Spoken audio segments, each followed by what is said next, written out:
What's going on, creatives? So, right now, there is more AI news than ever. And every single day, there's a new benchmark, a new model release, a new tutorial. People are doom scrolling through it all. They're watching videos about agents, reading about new frameworks, tracking every model comparison. Okay, so it's a lot of stuff. And what's happening is there's a lot of moving parts where you're constantly moving, constantly learning, constantly researching, but you're not really producing anything. That's what this video is going to help you through because people are so caught up in keeping up with the latest that they never actually build and ship real work. They're stuck in analysis mode. They know 30 tools, but they haven't shipped any projects. And that's a real problem. So, what I hope to do with this is cut through the noise. I'm going to show you a framework that actually works. A framework from going from I have an idea to this is in production and people are using it. So, this isn't really about hype. It's not about chasing benchmarks. It is a straightforward approach to shipping production ready work. So, here's the reality that we have to get across. One, there will be no single winner. You don't really need to worry about picking the wrong tool or that tool becoming irrelevant if you do choose to work with it. Not at this point. We're too early in the game. When we look at major categories like cameras, smartphones, cloud platforms, there's never just one winner. There are market leaders and there are strong alternatives, and then there are the niche players. The same is going to happen with AI. What AI is going to do is that OpenAI will probably survive. Gemini definitely will. And then you have Claude, but you have Mistral, you have Llama, DeepSeek. You have a lot of these tools that eventually they're going to find their niche and they're going to find their alternative audience. And a lot of them will be there when, if you, should you need them. So tools are going to coexist. What we have to do is get to execution. All right. So our goal is simple. We're going to filter through the noise, all the hype, all the benchmarks, all the new releases. Your framework will filter that out. It gives you decision filters so you don't have to get pulled in every single direction. You're going to match your tools to purpose. For every project, you know exactly which tool to use and why. Not this is the best tool, but this is the right tool for the job at the cost and the complexity. And finally, it's the simple thing: produce work you can ship. All right. So we have 4 questions. Well, not questions. Not all of these are questions, but your audience. Who is it for? That's a huge question that you need to ask yourself. So, who's in control? Your autonomy level. So your autonomy level detects is like, am I going all the way to needing an agent? And if I need an agent, well, what type of agent do I need? Okay. And after that, you can choose your tech layer. So that's the thing that we're going to be looking at. Your decision framework, this is your filter. So now we look at this. We ask about the audience. Who is it for? Because your audience determines your architecture. This is going to determine how complex this is. Because if it's an individual, well, maybe they only need a chatbot.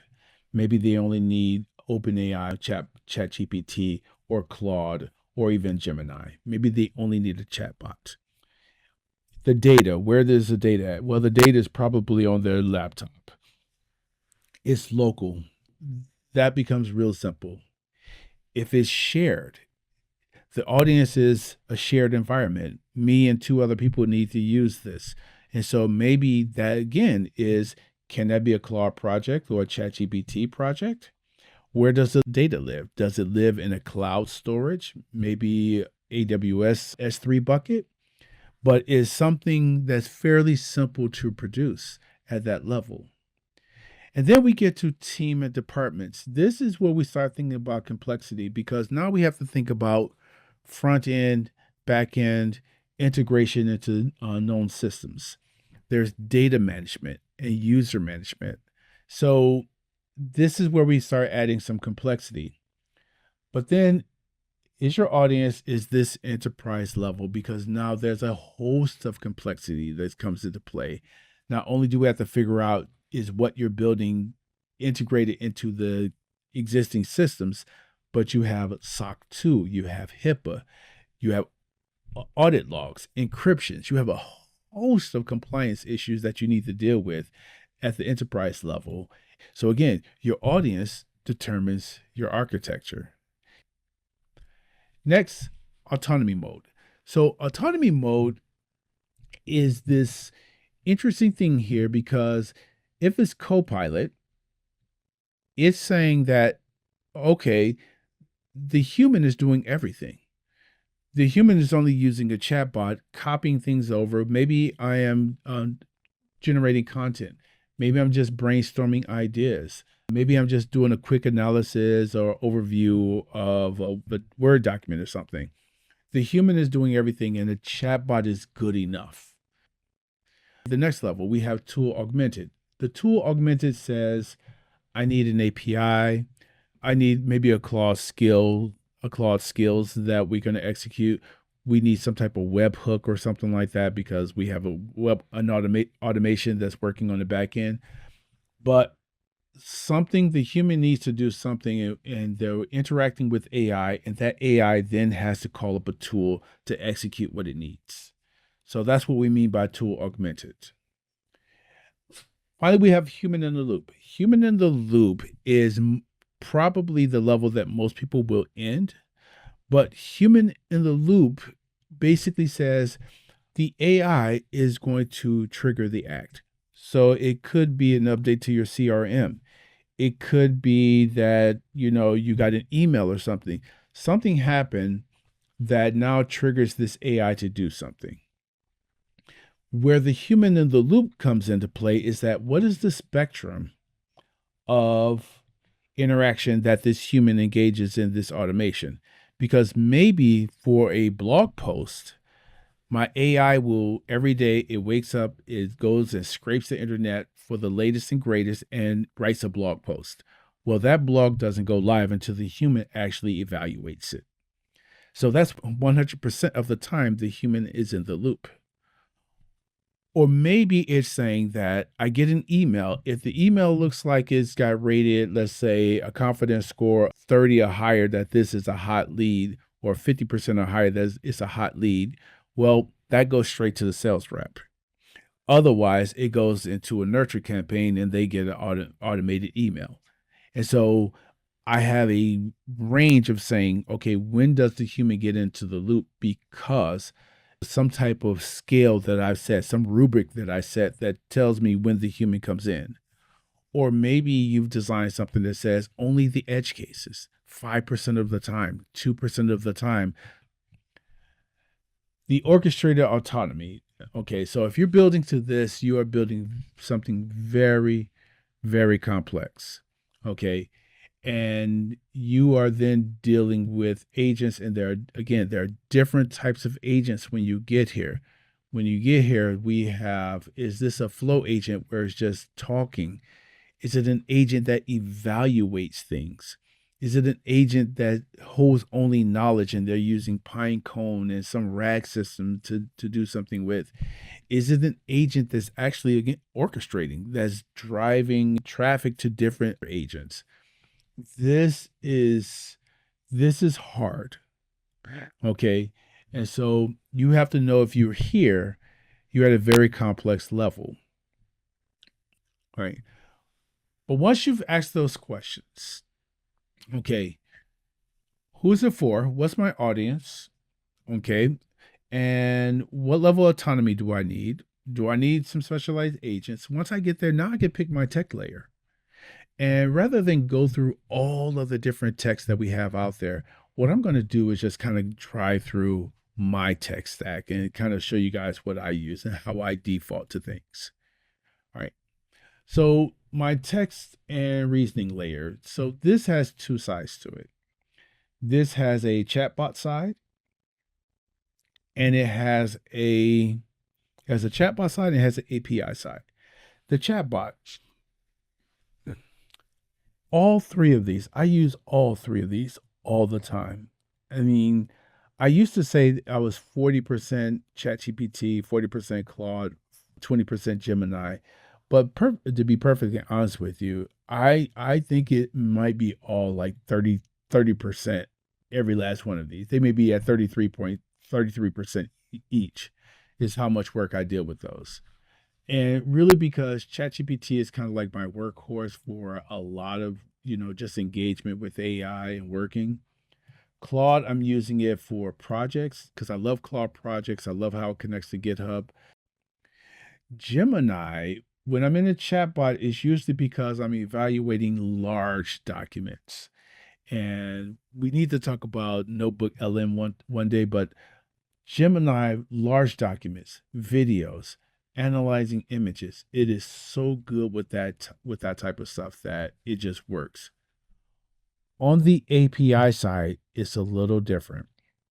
On the API side, Gemini is my workhorse. And I'm using this probably 90% of the time. I go to the Gemini model.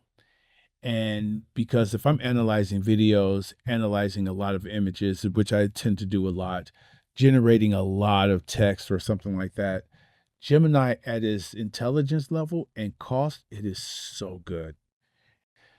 But if I need to raise the intelligence just a little bit, and let's say I want Gemini to produce a lot of content, but I need to analyze that content before it goes live, I will then run it through GPT-5 for analysis because it's a more intelligent model and there's reasoning. I can control the level of reasoning that I do with it.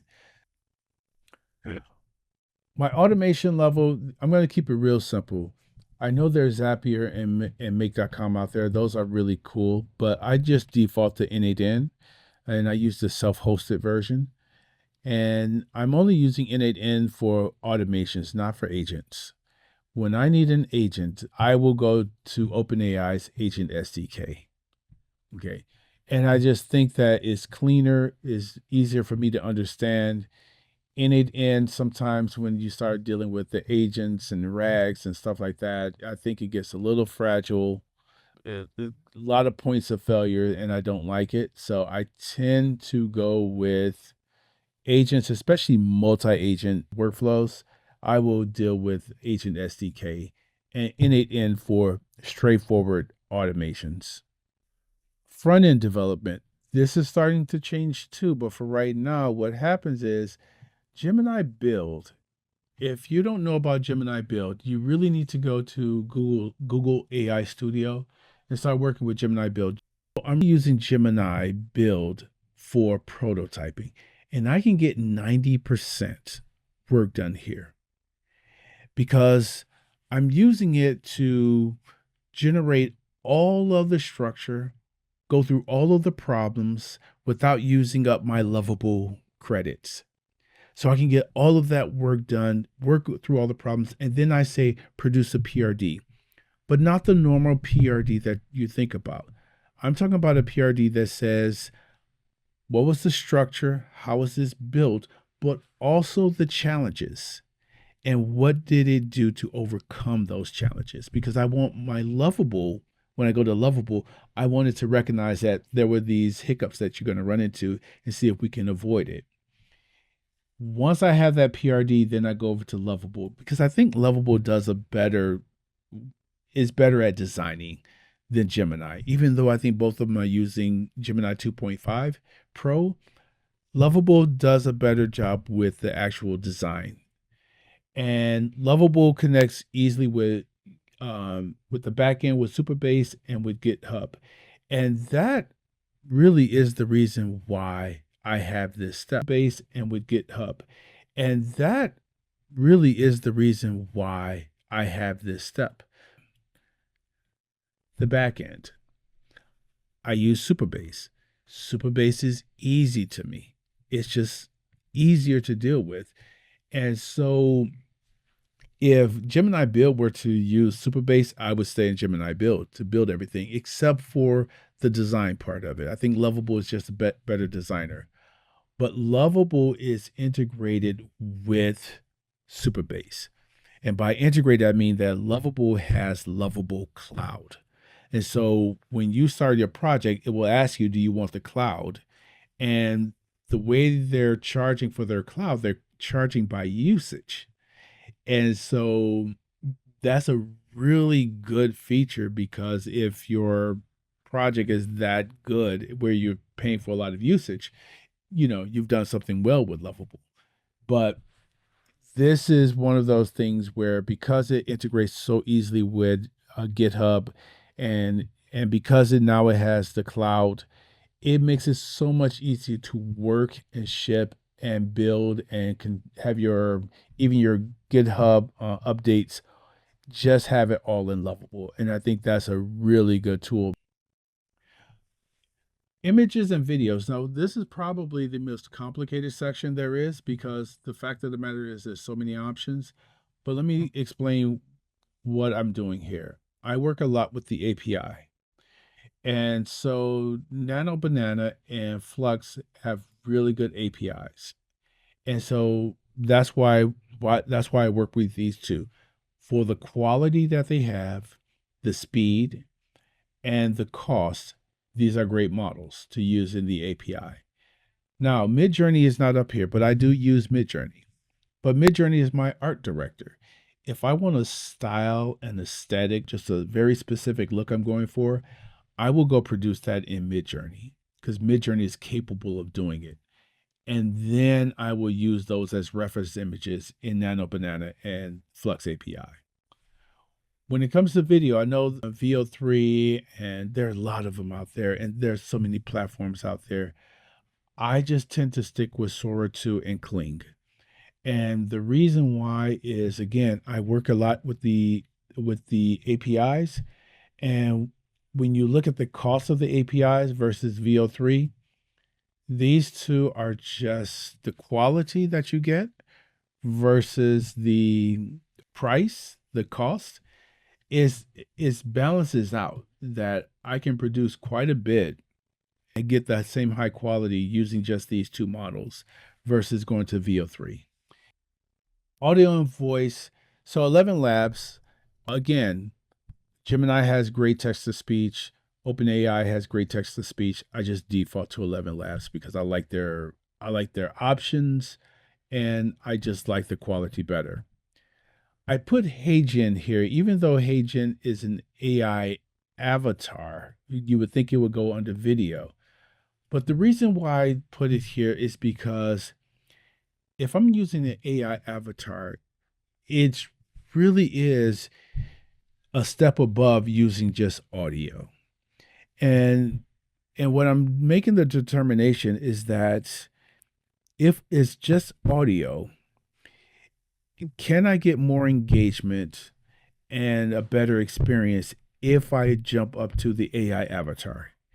If I think the outcome and the engagement is worth that extra cost and the latency issues that come with HeyGen, I will go up to HeyGen. Otherwise, I stick with text to speech. So that's why it's here. Finally, the last part of this is hosting and infrastructure. You do have to deploy this. If it's prototype, if it's single purpose, if it's easy, I'm going with Vercel. Vercel is easy. It connects to GitHub repository, real easy. Any low risk application goes on Vercel. I deploy it. If it's more complicated, I need a dedicated URL. I need N8N because I self-host N8N. If I need storage, server storage, those type of things, I'm going to go with Hostinger. Okay. Again, a lot of options out there, but these are the two that I stick with. Okay. And that's where we get to this point here. Your AI stack should serve a purpose, not a trend. Here's what separates people from people who ship from people who don't. People who ship have clarity. They know what they're building. They know why. They pick their tools. And then they build and then they ship. They don't wait for benchmarks. They don't doom scroll tutorials. They don't chase every new model release. Okay. So if you look where you are right now, this is what you have to do. Do you have ideas sitting half finished? Projects that you never shipped because you were researching for that perfect approach, because you were tracking every benchmark. Here's what your challenge is. Go back into your Lovable, your Bolt, your Replit, and pick one of those projects. Come back and apply this framework to that project. Ask, who is this for? How much autonomy do I need? Do I need agents? And then I want you to go answer those questions, get your tech stack, and then build it. Finish it, ship it. All right. We need to start building, because once you start building and shipping and people start seeing it, what's going to happen is that feedback that you get is going to help you build even better. It's going to improve how you build. All right. So that is the purpose. That's the video. I'm hoping you guys get something out of this, because I think it's important that we clarify what we're doing here and that we are building with a purpose, not with a trend. All right. I'm out. See you guys next week.